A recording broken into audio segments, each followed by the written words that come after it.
Hello, everyone. This is my first panel ever, so thank you for coming. So welcome to Good Mangas You Aren't Even Aware Of. Presentation by me. My name's Alex Haynes. Hi. So the idea behind this panel is, oftentimes when I'm talking with my friends about anime, it's usually just that. We're just talking about anime. We don't usually talk about manga that much. And so I was thinking to myself, well, I wonder if that means there's a lot of manga that might get not nearly as well known as various animes, because I don't see people ever talking about them all that much. So I was like, what if I tried to do see if I could bring some awareness to some mangas that I've read and enjoyed that never had anime adaptations. So that's kind of the idea behind this panel. So I'm hoping you'll get either one out of two things out of this. Either A, you'll learn about some manga you didn't know about, and hopefully we'll go check them out if you're interested. Or B, you already knew most of the mangas I'm going to talk about, and you now know another person who knows what these are. So that's kind of the idea behind this. So I haven't done any public speaking in quite a while, so I get a little nervous about it. So since I was like, this isn't for a professional setting, so I can just have fun with this. So I decided to just build in like a fake little joke for myself. This is our fake sponsor, Sir Quickly Broken Bottom. It is a character from a really old anime movie titled Alakazam the Great. And his dubbed name, I should have actually put it on there, is Sir Quickly Broken Bottom. And when I heard that existed, I'm just like, what?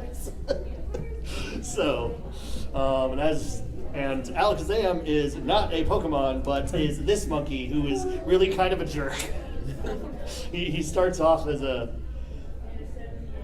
like a fine, humble monkey, and then he kind of becomes like the king or prince or whatever it is in the movie, and then he's just kind of an a-hole. So, with the catchphrase of, I don't like it anymore. So, yeah. So, all right, now I'll get rolling. So, I'm going to be talking about, or at least I'm going to try to hopefully fit it all in here, talking about 7 series, and I just figure I'd go ahead and tell you generally what genres they're in. First one's going to be kind of like a Western genre. I have 3 romantic comedies / romantic dramas, 2 video game ones, and then one I'll just let you know when we get to it. So the first one I'm going to be talking about is a manga called Last Hope. This slide is in the wrong order. Excellent. No, it's not. I just misread what the first bullet was supposed to be. First presentation ever, guys. So it's an English language manga, so to get a little briefly into that, from what I've looked up, the definition of a manga is like a Japanese graphic novel, Japanese comic. So when I heard that there's things like English language manga, which are basically mangas created originally in English I think for like Western audiences, I'm just like, is that really a manga then? Because it's not made for Japanese? I don't know. So it's the style versus origin sort of debate, yeah. Yeah, so you could probably debate on that all day. I'm not sure if I'd call it a manga, but regardless, this exists. It was created by Last Hope was created by Michael Dignan and Chris Season. I might be botching these pronunciations. It was published by Seven Seas Entertainment, which, if I remember correctly, got their start into publishing original English language mangas. Although they do publish some Japanese mangas now, like they did. They do Alice in Zoroku, which just had an anime recently, which is pretty good. They do Angel Beats Heaven's Door, which is a prequel to the Angel Beats anime, and then they do. It doesn't matter. So that's an image of the cover, and also I brought a hard copy of it. Same image with the sticker on it because I never removed those. So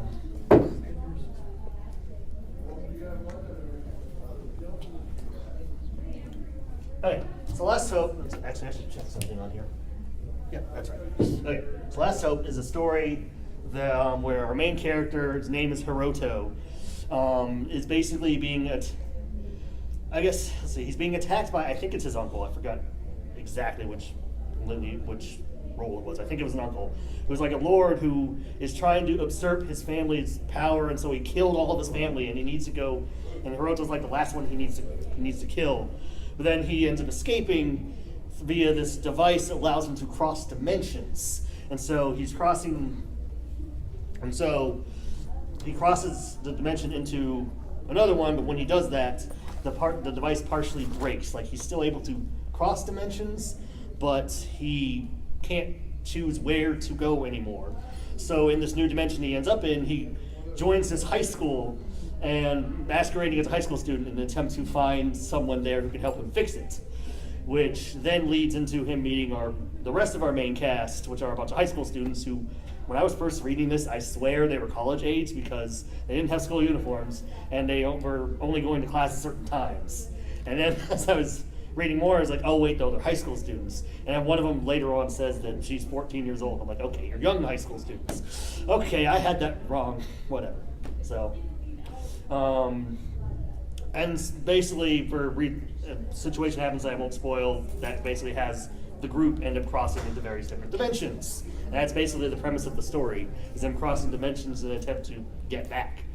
So I thought it was a pretty interesting story. I like the Western style of it. It's different from your typical manga because original English language manga. So I thought the art was interesting. The characters are pretty atypical for the type of characters you get. You have a bunch of foreigners, at least 2 foreign characters. And in fact, I think she's like the only actual Japanese one. There might be a couple more, but it was a pretty interesting read. I found a copy of that at a local store around here named McKay's, and was like, oh, I'll pick this up. This is interesting. So, downsides to it: there are only 2 volumes of the series, and unfortunately, they I think 7 Seas Entertainment had on their site there was going to be a 3rd one released. That was last updated like 2008 or something, so it was probably canceled, unfortunately. So it doesn't get all that far, but it is an interesting read if you're interested in checking it out. So I made like a pro and con page for most of these too. Pros: atypical characters for a manga. Interesting settings, yeah, because they hop around different dimensions. So you get into like a school setting, and then they'll be in like A war. something like that, yeah, a war setting. So, and there's actually pretty decent character development for most of the cast when you consider that there's only 2 volumes. Most of the characters get at least a little bit of development, which is nice. Good art. Cons: short, most likely canceled. And some of the mainly conversational transitions. When I tried to read this, it just kind of felt awkward at times. Like some things you said, you would expect one reaction, and you kind of get like a not that kind of reaction. It's like a more, oh, this is kind of like a big statement, and it's like treated as a small little thing. I'm like, okay, whatever. And I'm still bothered by the ambiguous school. It still bugged me. So, all right, next story, Youth Forget. It was created by Mikabe Setsuna. It was published in Japan by Futabasa, and unfortunately it does not have an English official release, so you kind of just have to find it online to read.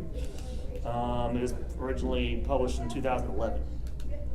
So, Youth Forget. The main character of this one is a guy named Taiyo Natsuki, who's an incoming high school freshman who is the type of character who's very energized to go to school, very good at doing chores, and is just like, I'm going to go in, and it's going to be great, and I'm going to go have great experiences. And so the first day he gets to school, he runs into this main character, this person here. I would blank on her name when I'm actually doing the presentation. Hinata Kogami. Due to some situation that I won't spoil, she ends up saving his life from some wacky incident, like on the first day. And so immediately Tayo's like, I love you, will you go out with me? And surprisingly, she ends up agreeing to that. But kind of on a conditional situation, which I'll explain in a second. So they end up interacting a little bit on the first day, but not that much. But Tayo's like, that's okay, I have we'll interact more next day and we'll get it right and it'll be all great. Well, next day comes and he encounters Hinata again and she's like, who are you? And so, come to find out, she has a memory problem. Her memory resets every 24 hours. So she literally cannot remember Tayo at all anymore. So yeah. Was that Adam Sandler movie 50 First Dates based on this? Potentially. I have no idea. So it's if you've ever watched the anime or read the manga 1 Week Friends, it's kind of like that in terms of that there's a memory issue person. Although this predates that series by a year, so this came first. So it's basically the adventures of him trying to get with / help Hinata and build a relationship with her. And it's an interesting story. It's short. It's 4 volumes of 20 chapters total. So it's a pretty quick read, but also because of that, it's pretty quick. It's a pretty quick pacing. Wrong. Well, kind of wrong. It's what I meant to say was there's not really much filler in it. The pacing in it just kind of flows. It goes pretty well. So, and it has a good supporting cast. Each one of them ends up getting like a best friend who's very helpful and supportive, and then there's a couple other side characters that get thrown in. They get interesting. Also, Tayo's father, oftentimes in like slice of life or school or romantic comedy, whatever type mangas or animes, the parents may be present. They may not be. They don't usually do much. His dad actually plays a part in the plot, which is interesting. So I don't tend to, at least with what I've seen, I don't tend to see that too much. And if you're interested in discussions about neurological disorders, that's in here. There's a lot of discussion on brain and neurological science stuff. So that's pretty neat. So it was one of my favorites for a while. I really enjoyed it. So kind of like a summary. Prose has some sweet moments. Hinata is the type of character who kind of has like a cold outer shell, but then is a pretty sweet, girly girl, and so it's kind of like trying to break some of that out. I forgot this too. The character reactions in this are amazing. You'll have like to give an example. You have like statements that Hinata will say just like would break someone's heart. You then have like the next 3 panels dedicated to samurai comes and like slices into Tayo, and like a tank comes and like blows him up, and it's just exaggeration imagery, but it's awesome. Good character development, surprisingly useful father, and Tayo himself pretty awesome because he's a straightforward like I'm going to keep doing this type of character. Cons has some how convenient moments, which I'm not really a fan of. It's like, oh, this just happens to happen at the time you need it? How freaking convenient. Pacing can get a little too fast at times, so yeah. Never got an official English release, so yeah. All right. So the next one is Hottie Girl, which I tried to look up the English name for that one, and I found like 3 different versions of ways that it was written, so I'm just like, Hottie Girl isn't hard to say, we're just going to go with that. So it was created by Akino Miyabi, published in Japan by Hao Bunsha, however you say that, and this one doesn't have an official English release either. Originally published in 2011, and there's images.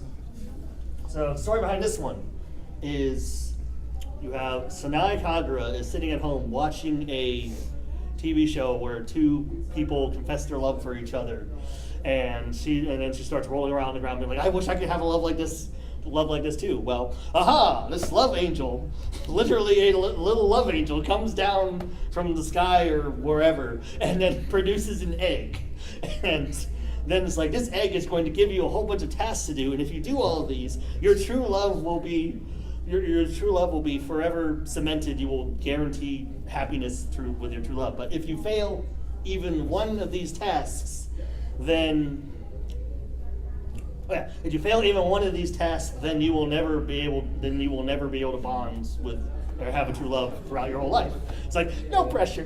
So this is basically the story of of her trying to accomplish these tasks so that she can then get her love, basically.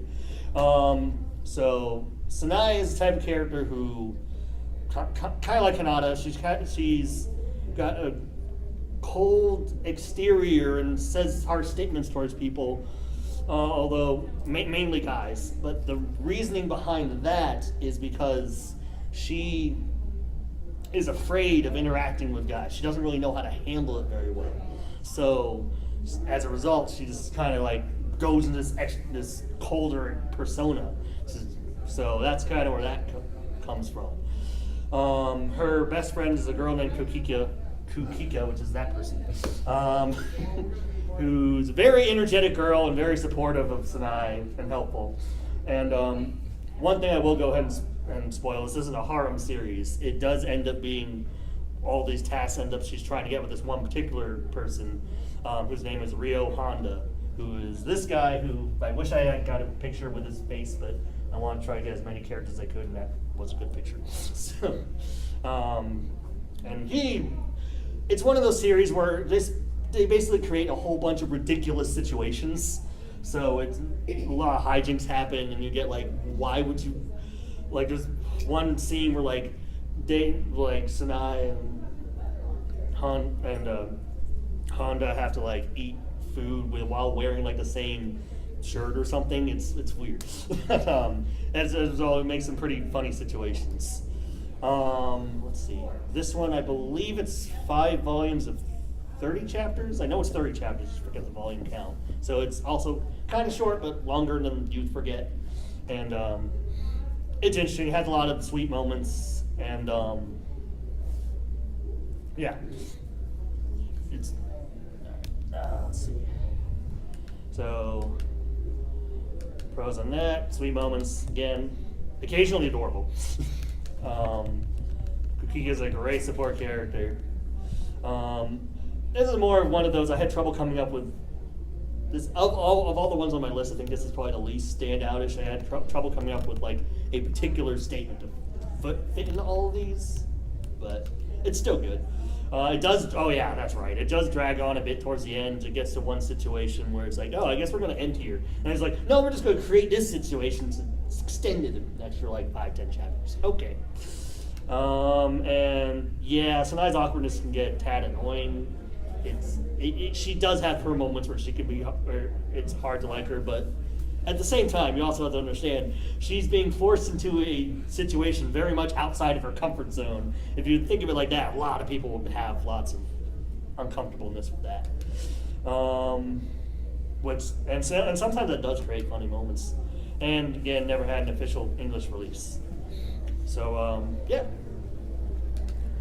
All right, the last of the romantic comedies / dramas is The Boy Who Cried Wolf Tells a Lie Today also. That's a long title. Great name. So you know what it's about, like just from the title, you know what this manga's gonna be about. It That does not sound like anime. It sounds like the best title to the best B movie that never got made. Yeah, exactly. Or even an episode title. Yeah. So this story Episode. was created by Namo, which I'm going to guess is a pen name. I'm not entirely sure. It was published by Enterbrain, which I really like the sound of, but again, no official English release. I It's sound kind like of, someone who published a manga called The Boy Who Cried Wolf Tells a Lie Today also. I thought Japan never had that book. I thought it was just English. Oh, you're thinking about The Boy Who Cries Wolf. yeah. Yeah. It's okay. It was originally published in 2014, so it's a little newer. So this is a cross-dressing anime. Yeah. What? Oh, not anime, manga. Sorry. Yeah, I knew I'd do What? that. So, so let's see. How do I want to start this one? I guess we'll go with this. Your very being is out of the question. That is the statement used by Tokujira, which is the giant head here, to reject Keitaru Itsuki, who's our main character, which is both of these people. I'll get to that. When he asked her out. And so, let's see, on his way home, he ends up stopping by his sister's work to, I guess, tell her about that. And for reasons I don't remember, and I won't spoil how it gets done, she ends up forcing him to cross-dress and dress like a girl and go home dressed that way.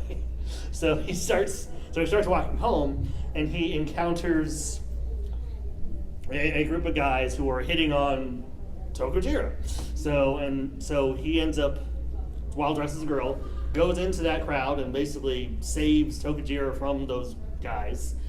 And while they are getting away from that, they start talking, and Keitaro finds out that Tokujira is very uncomfortable around guys, to the point where she can't even like recognize a guy's face. Her brain just kind of, or you recognize or remember, her brain just kind of fizzes out on them. She doesn't know how to handle being around them at all. So she's kind of like our last main character, can be very harsh with them, with her rejections whenever people ask her out, because apparently a lot of people do that. Sounds like Mario. Bowser's stealing Peach. Literally. So I forget which one of them asks. I think it's Tokujira asks if Keitaro can help her like get used to being around people in the hope that it would help her handle being around guys. And so he agrees with that, with two motives. You can guess one of them. He's like, okay, this could be my way into later on reintroducing myself as a guy and being able to ask her out.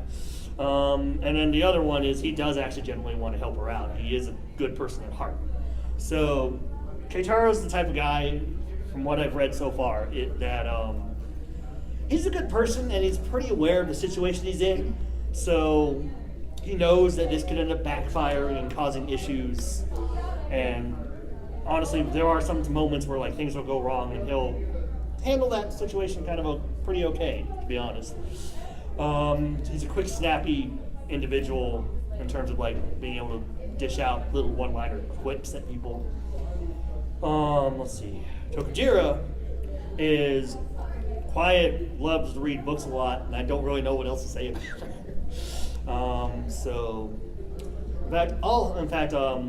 All three of our main characters are pretty big into books. So if you like books and you like talking about books, it's not a big plot point, but there are scenes in there that get really into books. So if you like that, you'll enjoy this. And notice I said three main characters. So let's get to the third main character that gets introduced into the at the end of the third chapter, is a girl named Botan Kurashiki, who gets her own slide because, as far as I'm concerned, she is best girl. She is like, oh my god, I love this girl so much in terms of like her character in the story. She's awesome. She's freaking adorable. Which, yeah, subjective, but she's freaking adorable. And she's kind of starts off as like this, she's best friend of Tokujira, and kind of starts off as this like guard dog type personality. But you quickly find she's a very straightforward person,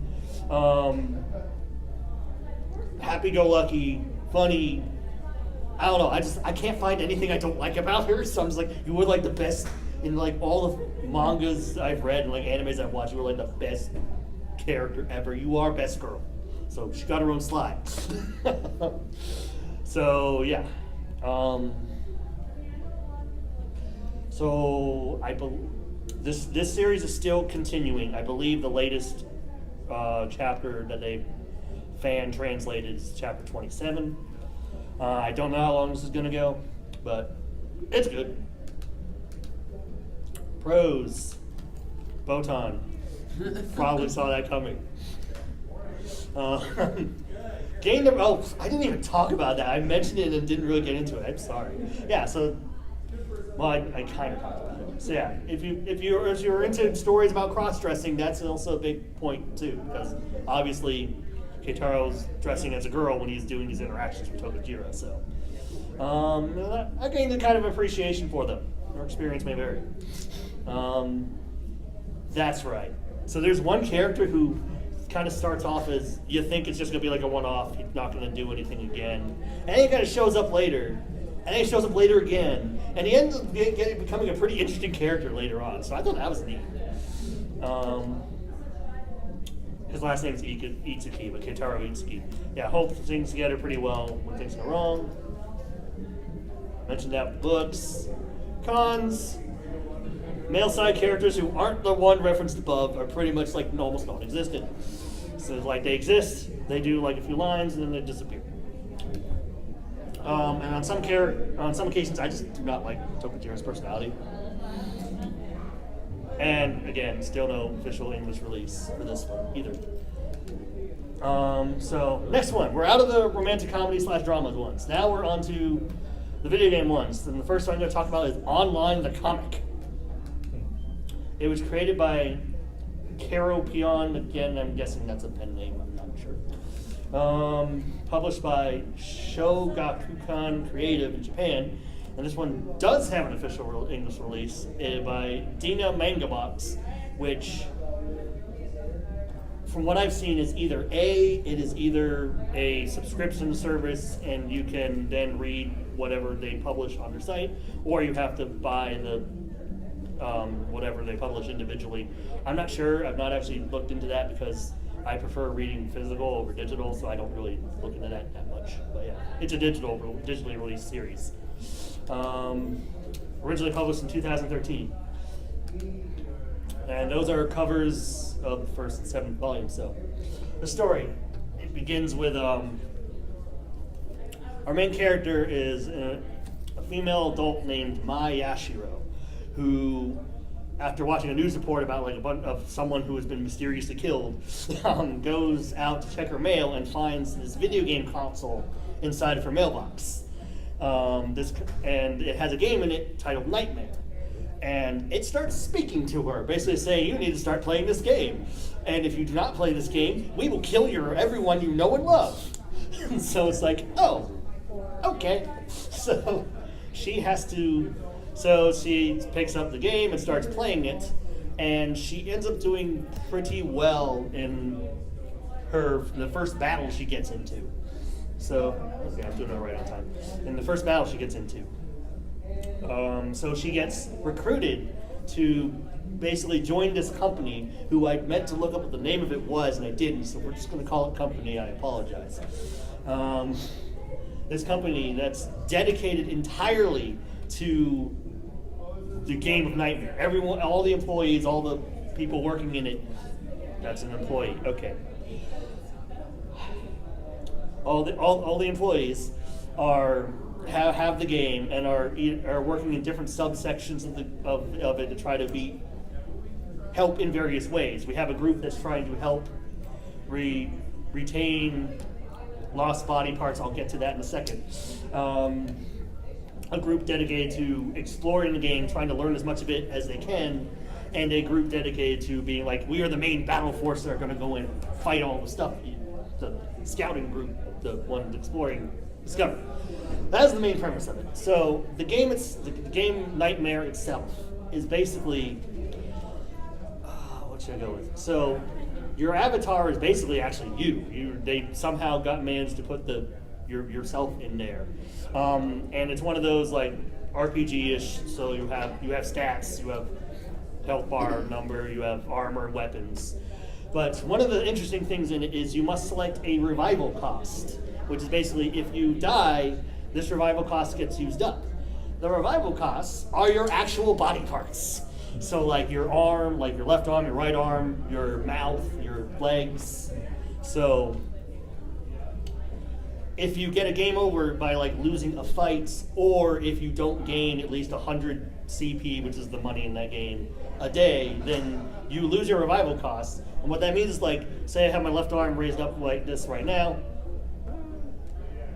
and then you can't move it anymore. Like, in the real world, you cannot move it anymore. So it can get pretty impedeful. They do have 3 30-minute periods throughout the day that you can use all the parts you lost again, presumably just so you can like eat and drink and stay alive. So, and one of the revival costs you can select is your heart. Now, if your heart if you get a game over and that's the cost, then you die. You just straight up die. So this is literally everyone that gets sucked into the game of Nightmare is forced to play through this in order to stay alive, which is why it's a nightmare and such a huge problem. So So it's kind of a twist on the type of trapped in a video game story, because they have to play it, so they're kind of trapped in that aspect, but they're still like out in the real world and interacting with real people. So it's not like Sword Art Online where everyone's just trapped in the game entirely.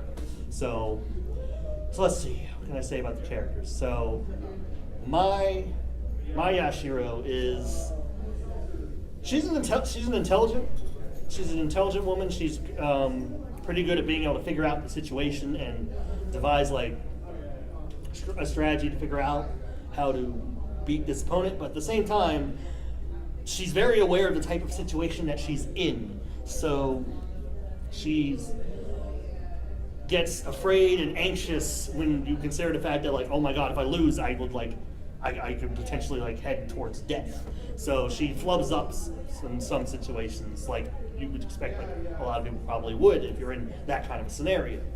So, but thanks to the supporting cast of pretty much a lot of the employees around her, it helps her get through that. And there's a lot of interesting. The world of Nightmare is interesting from what we've seen so far. I like some of the aspects they use to. Well, let me just give an example for what I'm about to botch that statement.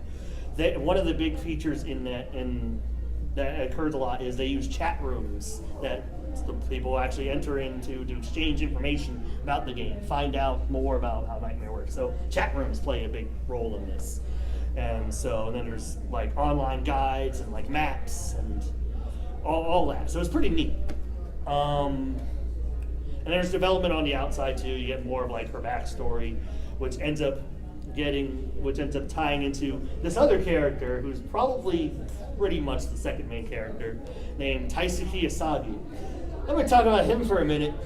To be blunt, he's like the wimpiest wimp of guys I've ever read in the manga, at least when he is around Mai, because he's very obviously attracted to her from like day one, and like he will do like be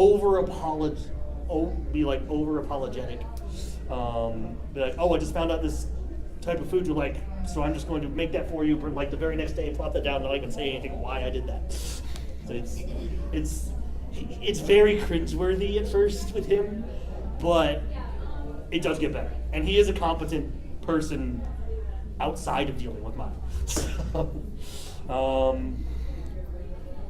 So yeah, it's an interesting story. I definitely think it's worth reading.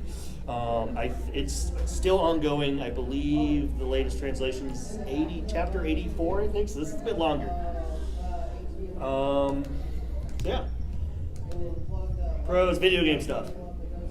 Girl World expansion, competent characters, went through that. Cons, Asagi, they're early on. And for me, I kind of feel like they need to spend more time in the game than they have so far. They've done a couple arcs in the game, but I feel like it could have used a little more. So yeah, so that's that one. So the next one I'm going to talk about, Not Lives. Not Lives is created by Karasuma Wataru. At least that's what it said when I found it. That's how it had Karasuma in all caps, so I just copied that. Published by ASCII Media Works in Japan, and then Seven Seas Entertainment in English. So, published in the year 2011, and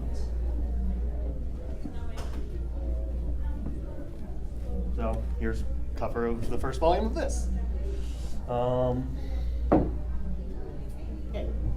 Put this back. Okay. Okay, so doing all right. It's Not Lives. So, starting with this one. Our main character is a high schooler named Shigeru Mikami, who is this guy. And he is a guy who very much likes video games. But not just playing video games, he also creates video games of various different genres. Like, to the point where he actually creates them, puts them into the market, and sells them, despite only being a high school student. So he's very much into video games. So one day he's coming home from a store where he bought a bunch of video games for research. And while he's on a subway, he ends up accidentally running into this girl who they drop their stuff, and then a disc that she was carrying, a game disc, falls into his bag of stuff without him noticing at first. So when he gets home to start playing these games for his research and enjoyment, he finds this disc, and it is a disc called Not Alive. So he's like, I don't know what this is, but I'm going to go ahead and put it in anyway. So he starts putting it into his video game system, only for it to then come out, not go into the system, fly up in the air, and then fly into his chest. So, and when that happens, he suddenly finds himself in this game world where he is now in the body of a short female avatar. And make a long story short, he has to run through this tutorial. He's able to communicate with this avatar fine, and then that avatar turns out to be this person, whose name is Kyoka Amamiya, and he at first thinks it's just a game character, but then finds out later that he encounters her in the real world. She is a real person. So, let me explain the general idea of Not Alive. It is a video game world where everyone works in a pair of player avatar pairs. So the player basically takes control of the body of the avatar person, and then also has like a menu screen with like an attack, defense, search, and then skill slots that they can purchase skills for and equip them. And in that world, they either are playing some sort of special event, or they are fighting another player. And the player and avatar are able, as I said before, they can communicate with each other through talking to each other. I guess the player's like, because the player has control of the avatar, but the avatar can still speak with her own mouth, so I guess the player's talking through the head. I'm not sure. But, yeah. So the general idea with how this works in terms of wins and losses is the victor of your battle or events will gain a win on their record, and they'll gain some money, in-game money for use for whatever, mainly buying skills, I assume. If you lose, however, the avatar character dies, like they get deleted from the game, and then the person is also just gone from the real world too. And then the player character then becomes an avatar, gains his own disc, and has to go find a player character. And it has 15 days to find a new player. If they don't find it in 15 days, they themselves then get deleted / killed off. So, yeah, try not to lose. It's kind of a vicious cycle in that way. To go from player to avatar to I don't need to not die until the end. So that's the basic premise of it, and most of what I just said is all like in the first chapter, maybe two. So, what should I say about it? So Mikami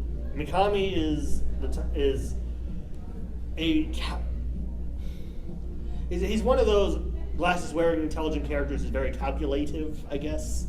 So he can look into a situation, think through, create a strategy, and then be able to implement that strategy, presumably successfully. I won't spoil anything like that.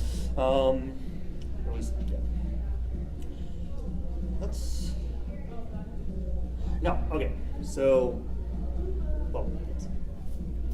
sorry, having a brain fart.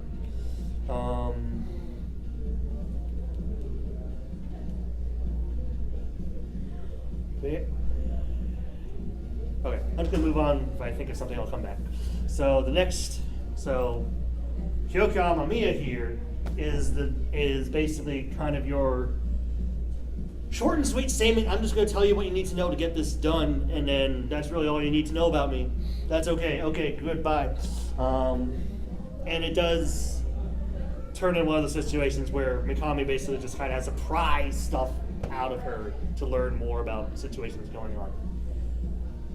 Yeah, that's what I was going to say. So Mikami is very, like I said before, very much into video games. So he pretty much loves the situation until he learns that you can die in it, and then he does become one of those characters like, okay, this is a real situation. I need to like calm down and really sit through this.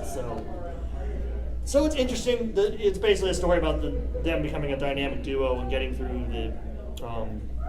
the world of Not Alive. So, what can I say about the story in general without spoiling stuff? So, it's, if I remember correctly, it is 10 volumes, 53 chapters total.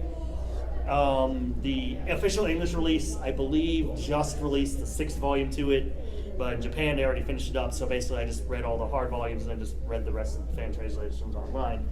And so it's decently long, but with the way they had the game world set up, I wish they had, I feel like there are moments where they kind of speed through a couple things. Wish they had taken more time, but still good. And then the last arc in this is amazing, so if you are interested in this type of stuff, you'll really like it, especially towards the end. And there are some side characters that get introduced that you think they're going to be like a one-off, and then they come back and get really interesting later. So there is a good supporting cast to this story too. So, like I said, for probably all the rest of them, I know you're tired of hearing this. I really like it. I recommend it. I enjoy it. So that's why it's on this list. So, pros, competent main characters, gain depth into characters that start off one-dimensional. I didn't really get into that. Well, I kind of did with some side characters. Last arc is badass. Video game stuff. I'm a big gamer, so I love anything like video game stuff. Cons, sped a bit faster the story concept. There is some Deus Ex Machina bull that happens a couple times, at least. And there is one moment where there's like an established rule in the game, and then they kind of break that, or it's ambiguous, and I don't why it's weird. So yeah. So that's Not Lives. And the last story I'm going to talk about. With the Light, Raising an Autistic Child. So this is that mystery one I was talking about. It was created by Keiko Tobey, published in Japan by Akita Publishing, and then in English by Yen Press. And it was originally published, I thought I updated this slide, I did not. So I think in Japan it was originally published in 2000, and then the English version started being published in 2007. I think that's right. And that's a picture of our main characters. And so this is one of those stories that's really, the volumes are really big. So there were 15 volumes Good Lord. total. In America, they split up into 8. So this is one volume, just so you know. And it's so. That thing's almost as thick as the Atlanta phone book. No, what's interesting? Still time. What's interesting about this is I've read like omnibuses, which are usually compilations of like 3 volumes. They're about that big. So, yeah. So I actually did make a pro-con slide on this one because I'm only about 1.5 volumes into this. I haven't read up to the latest like all the rest of the other ones. So, so this is basically a story about raising a child that was diagnosed with autism. You have I believe it's the Azuma family, and then this guy's name is Hikaru, who is the one that has been diagnosed with autism. And then her name is Kanon, which is Kanon, who's the younger sister who does not have autism. So it's basically, I guess, a family story going through raising an autistic child. So I first, when I found a copy of that at McKay's, and was like, this sounds like a really interesting premise. And for me, like, I'm no expert. I haven't really done a whole lot of research in like in autism or anything like that. But I am interested in the subject because when I was really young, I was diagnosed with Asperger's syndrome. So I have which is, it's deliberated now, but that's like a segment of autism. So I've had to deal with learning about that and going through life with that. So as a result, I'm pretty interested in this kind of subject. So when I saw that there was a manga on this, I'm like, wow, I kind of need to try to get a copy of this and see if does it pretty well, or if it's like, or hopefully does it well, or if it's like offensive and really bad or whatever. I don't know. So, and thankfully, from what I've read so far, I can say it does it pretty well. I would say I don't think it's offensive at all. It's one of those where if you're going to sit down and read this, be prepared for quite the journey, because it's not like happy-go-lucky all the time or anything. We get into real situations with this story. There'll be a lot of good times and a lot of bad times. There'll be a lot of happy moments, a lot of sad moments. It's a real story. Like, you see a lot of real situations going into this. So be ready if you're gonna read this. It can be quite the emotionally impacted story. So yeah.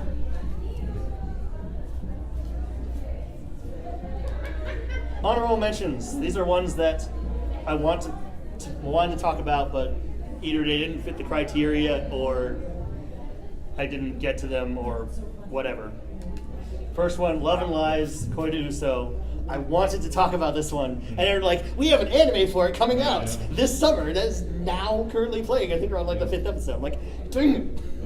So, because part of my criteria is it can't have an anime adaptation. So, I couldn't. But it's one of those where I'll just say a brief blurb on it. Try to be brief. I may rant. It's one of those stories where the government has basically created something called a government notice that they send to teenage boys and girls at like age 14, 15, 16. I forget the exact age. 16, but yeah. 16? Okay, thank you. Yeah, thank you. 16, where basically they have this system that's performs all this algorithmic math, whatever, to determine who is your most compatible soulmate, essentially. And so they use this system to match you up with this person. So then when that happens, you and your family goes to meet that person and that family, and like 90+% of the time it actually ends up working out to where they do end up falling in love and like marrying each other. And so this is basically a story about a couple people who like were interested in each other already, but then the main guy character gets matched up with someone else. Oh, thank you. So it's basically like trying to defy that. But I really like the concept of it because it's one of those where I'm like, you know, that would have been really helpful in finding like a significant other, because I'm terrible at that. So I actually like the idea of the system, so that's why I read that. So next one, A Silent Voice, Kono Katachi.